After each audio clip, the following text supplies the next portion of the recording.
Hoje, vamos abordar um assunto interessante e um tanto intrigante: a discrepância entre a imagem do Uruguai como um dos melhores países das Américas em termos de qualidade de vida, igualdade e democracia, e a realidade local que parece indicar o contrário. O Uruguai é um país conhecido por sua estabilidade política e econômica, altos índices de igualdade social e um histórico de crescimento econômico consistente. No entanto, os próprios uruguaios não parecem tão felizes. Vamos explorar essa distorção e entender o motivo por trás disso. O Uruguai aparece como um dos melhores países das Américas em estudos que levam em consideração qualidade de vida, igualdade e democracia. Mas localmente, o Uruguai não parece muito feliz. Em termos econômicos, por exemplo, os uruguaios costumam responder a pesquisas com pessimismo e angústia, apesar de terem a maior renda por pessoa na região há 7 anos, uma taxa de pobreza de países europeus e a economia crescendo constantemente nos últimos 16 anos, o melhor registro de sua história moderna. Para que você apoie o canal gratuitamente, basta apenas inscrever-se e deixar o like neste documentário. Em meio às crises políticas que eclodiram na América Latina, a natureza excepcional do Uruguai parece ainda mais evidente. Mas não é isso que costumam pensar os uruguaios. Uma explicação que se costuma citar é que os uruguaios têm o hábito de menosprezar o que é seu e projetar um perfil discreto. Mas existe outra segundo a qual existem problemas concretos e sérios no Uruguai, em comparação com seu próprio passado ou mesmo em termos regionais. As coisas parecem diferentes quando vistas de perto, diz Juan Grompone, engenheiro e escritor uruguaio. Durante a campanha presidencial para as eleições, esse lado sombrio do Uruguai entrou em debate. Não se acredita que tudo seja culpa da Frente Ampliou, a coalizão que está no poder há 15 anos, mas que, quem vencer terá o desafio de não deixar o país ficar para trás em relação aos demais do mundo, segundo o filósofo e jornalista Facundo Ponce de León. Certamente somos piores do que vocês pensam lá fora, acrescenta o cientista político Adolfo Garcés. Quer dizer, em termos gerais, estamos bem, mas o Uruguai está bem porque é um país crítico, porque o inconformismo é uma tradição. E não podemos ficar satisfeitos com a situação de segurança, educação e trabalho. A esses 3 aspectos, especialistas acrescentaram outros, como a alta taxa de suicídios e o aumento do narcotráfico, que fazem parte daquele outro Uruguai que não consta do primeiro parágrafo da página da Wikipédia no país.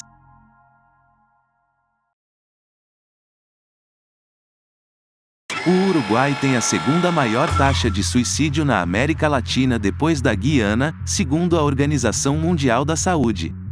Com aproximadamente 25 mortes por 100 mil habitantes em 2019, um aumento de 3% em relação ao ano anterior, esse número é o dobro da média mundial. Para uma pergunta tão complexa quanto a razão pela qual tantos uruguaios cometem suicídio, existem várias respostas que combinam fatores sociais, familiares e pessoais, mas um fato repetido por especialistas é que os principais grupos de risco são idosos e adolescentes. O Uruguai, com uma expectativa de vida de um país desenvolvido, possui a segunda população mais velha da região, depois de Cuba.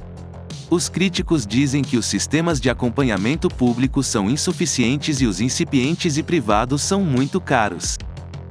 O fato de 12% dos uruguaios terem mais de 60 anos também implica adaptar o trabalho, a saúde e os sistemas de pensão a uma realidade, envelhecimento da população, que países como o Japão ou a Alemanha não foram capazes de enfrentar.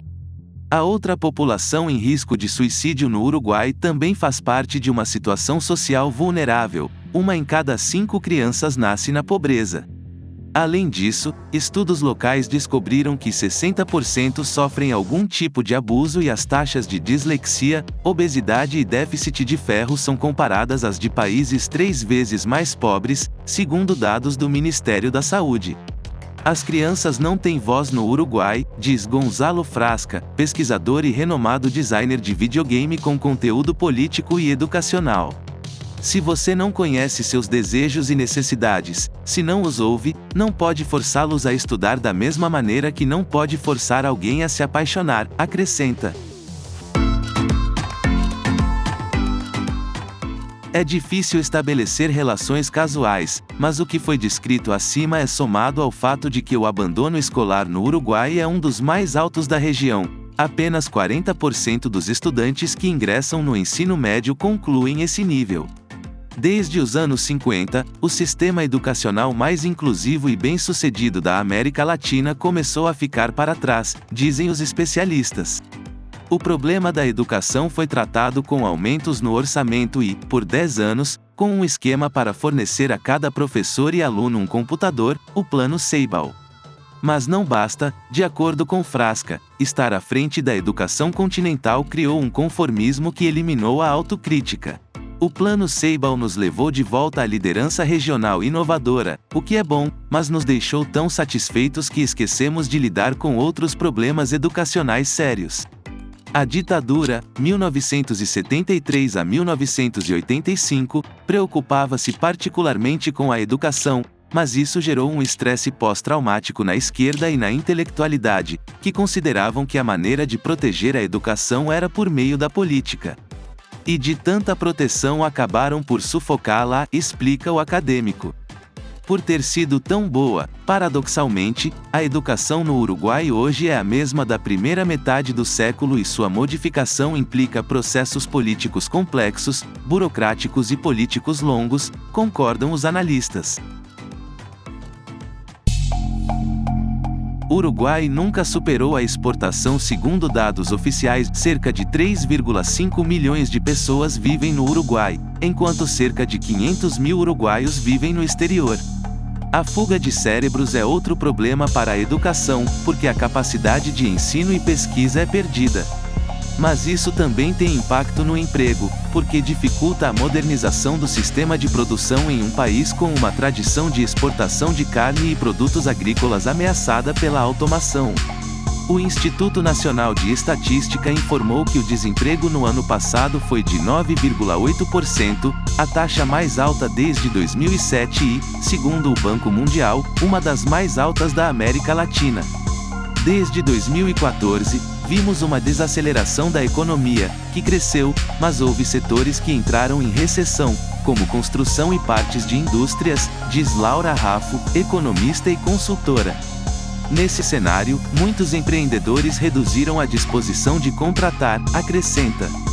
Embora a economia uruguaia tenha se diversificado nos últimos 15 anos, ainda é muito dependente dos preços internacionais de matérias-primas. Uma preocupação comum entre especialistas e candidatos à presidência é que o país fique para trás do resto do mundo.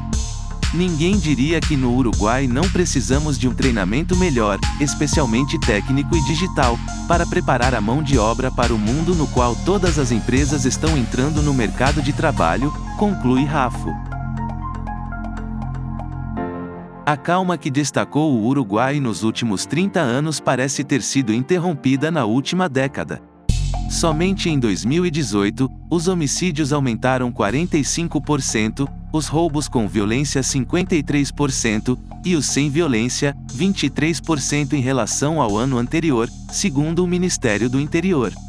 Embora os números permaneçam proporcionalmente baixos em comparação com o resto da América Latina, a mudança modificou a qualidade de vida de muitos, que, sobrecarregados por histórias de insegurança em conversas, redes sociais e mídia, colocam grades, cercas elétricas e alarmes em suas casas. São histórias que os uruguaios não estavam acostumados a ouvir, nem era comum as notícias reportarem a apreensão de centenas ou milhares de toneladas de cocaína, como é o caso agora. Nos últimos anos, foi revelado que o Uruguai é um porto de saída para drogas produzidas na Colômbia, Peru e Bolívia, fenômeno que, para alguns especialistas, explica o aumento da criminalidade no país. Então o que tudo isso significa? Que você não pode ir, viver, ficar calmo no Uruguai.